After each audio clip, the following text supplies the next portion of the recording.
Is good morning, everyone. This is Susan Proctor. I chair the Education Subcommittee for the Prince George's County delegation. This morning, we only have one bill, HB 1090, PG 50622. This is saying that Prince George's County would have a fully elected school board. And this bill is sponsored by Delegate Ivy, and it does have amendments. Delegate Landers. Madam Chair, if I might have a moment of personal privilege, if that's okay with you. Yes, thank you. Okay, colleagues, I respectfully request that Delegate Ivy's bill, House Bill 1090/PG 50622 be placed on special order to the next meeting of the Education Committee, which I do believe is maybe sometime next week.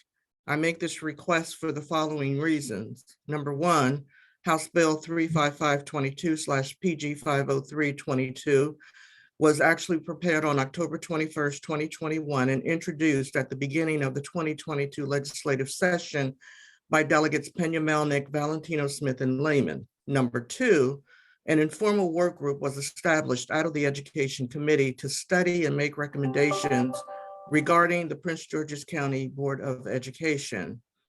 I am pleased to announce that the work of the informal work group is now complete. Number three, in addition, the amendments to Delegate Ivy's bill were received late last evening. Thus, I personally have not had time to review them thoroughly. I've stated all along that we must not rush this process and that all voices must be heard. I've also said that we must do all things in decency and in order and in a unified manner. I strongly believe that in the spirit of collaboration and in support of our collective desire to want the absolute very best governance structure for our beloved school system, both bills, along with their respective amendments, must be presented to this body at the Education Committee's next meeting, which, as I said before, is sometime next week. And finally, I'm also pleased that the County Executive's Office also supports the special order request for Delegate Ivy's bill. Madam Chair, will this request be honored or is a formal motion required? I'm going to refer to John for advice on this particular question. Before we move forward, Delegate Proctor, this is Delegate Charles. And I too agree with the special order. I got a chance to talk to Delegate Pena Melnick last night. We were in the office till about 8:30 last night, going through the amendments that this particular bill offers. And one, we want to make sure that we give time to walk through all of the amendments on both bills. And I want the work group to be able to present all of their findings next week.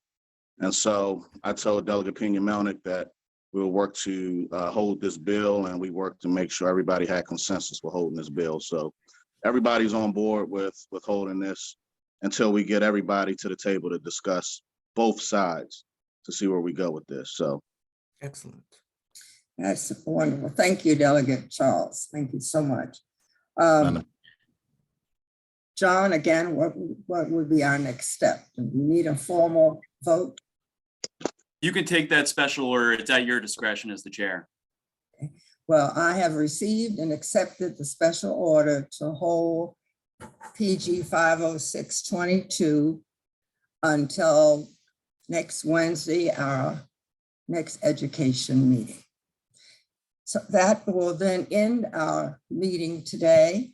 I thank all of you for coming, and hopefully we will all have our opportunities to talk and look over all of the bills, the amendments, and be ready to move next Wednesday at our regular Wednesday morning meeting. Thank you so much, and enjoy the rest of your day. Thanks Madam everyone Chair. for all your hard work. Thank you. thank you, everybody. Thank you.